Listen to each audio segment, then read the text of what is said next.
Aber wenn er sagt, es ist in Ordnung, dann ist es wohl. Ich würde sagen, wir machen einfach weiter. Aber jetzt ist es schön ruhig, dann können wir einfach direkt anfangen. Ja? Es ist, wie es ist. Ja, willkommen. Welcome, Robert Kennedy Jr. Welcome, Santa Dupree. Welcome, Mary Holland. Welcome, Tina Choi. And Marcus Heinz, you know all. Lauter, bitte.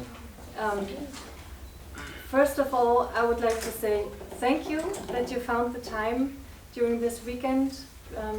You have been invited by by the European chapter of Children's Health Defense. It was the inaugural meeting for you, and we are very pleased and grateful that you found the time for this press conference with us. Santa, would you like to say a few words? Yes, it is a big honor and opportunity to meet with our friends from Germany. We've been working on some time now to try to open up a European chapter of Children's Health Defense. And because we feel that what is happening now is really becoming an international agenda that needs to have an international response, and so wanted to really to unite initiatives in Europe. And so we just signed the statutes and of our European organization this week, basically. It's just been, and we absolutely need, of course, to have our inaugural meeting and meet with colleagues from all over Europe. And so this is why we thought Berlin was the right place to do it. And there, it all kind of, came into place that the people from Querdenken and the protest and were also, of course, very eager to have some words from our chairman, Bobby Kennedy. So, please.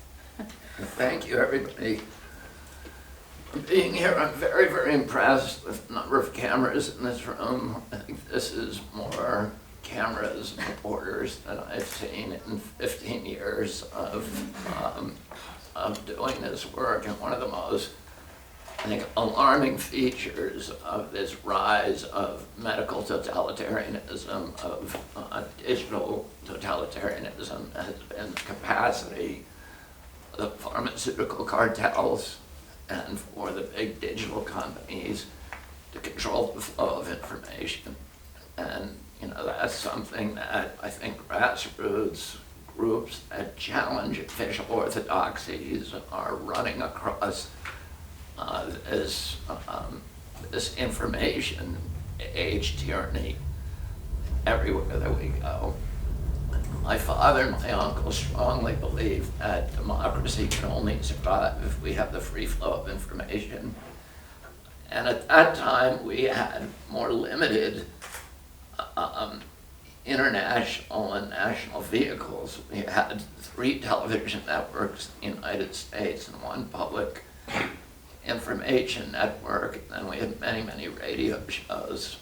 But the battle, my uncles recognized with Radio Free Europe and the USIA, the United States Information Agency, they funded and created that because they knew that the only way to challenge totalitarianism behind the Iron Curtain was by getting accurate information to the people of those nations. And today, the public square information is controlled by a few large companies that are headquartered in Silicon Valley in the United States.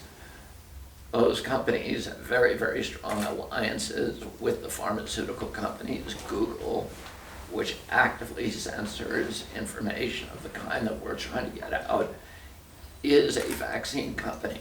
Google makes vaccines. Its subsidiaries and its sister corporations that are part of Verily and Alphabet are making flu vaccines, are making COVID vaccines, and they are actively, Google and Facebook and the others are actively censoring information, not only critical information of the vaccine industry, information about corruption among health regulatory officials, and information about other alternatives that compete with the pharmaceutical paradigm.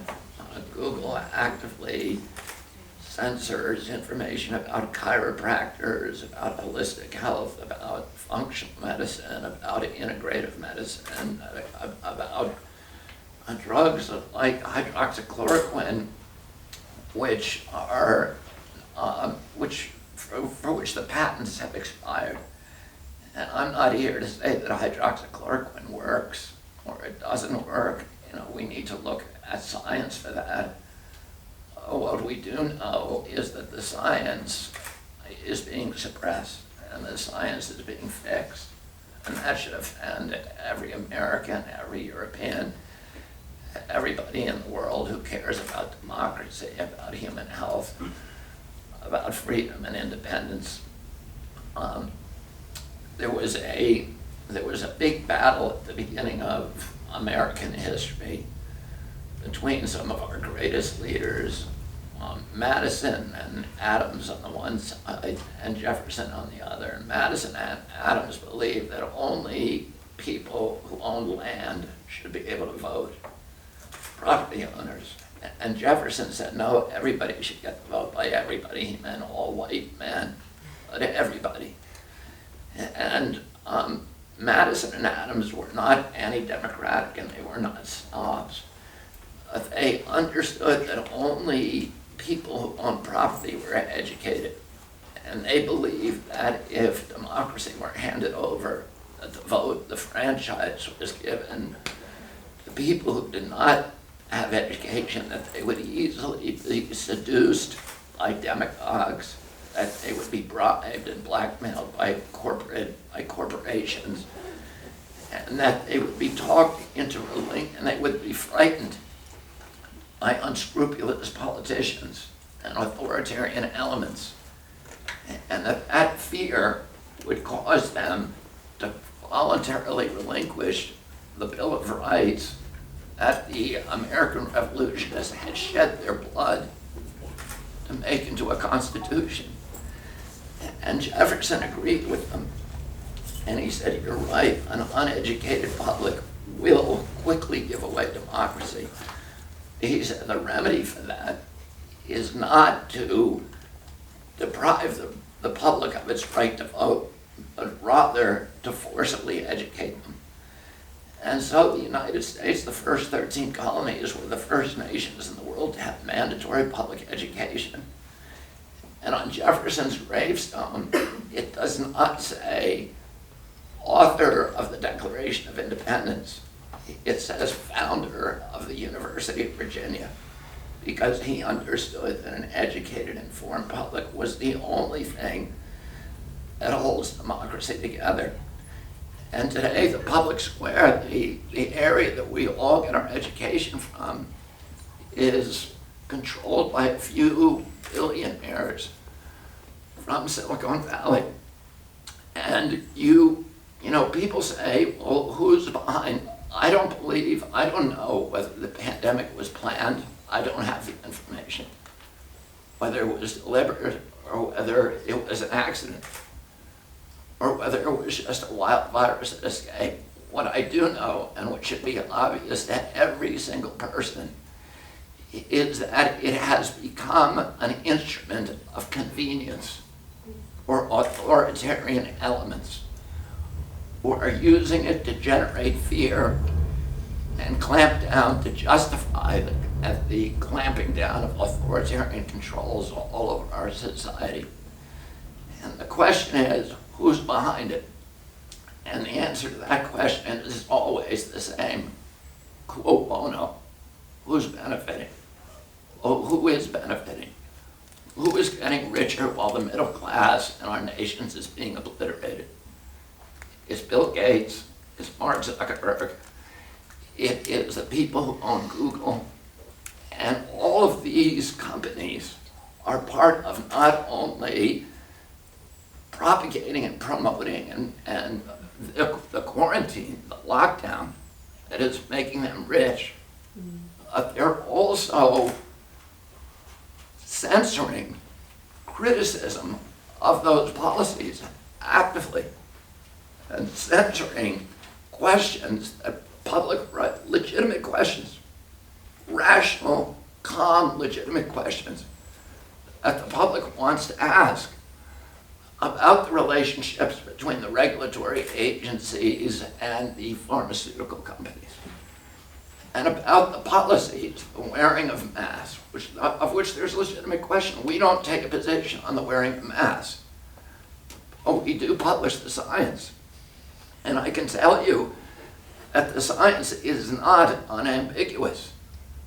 We've looked at hundreds of studies, including 3 large meta-reviews, and they all indicate that masks don't work.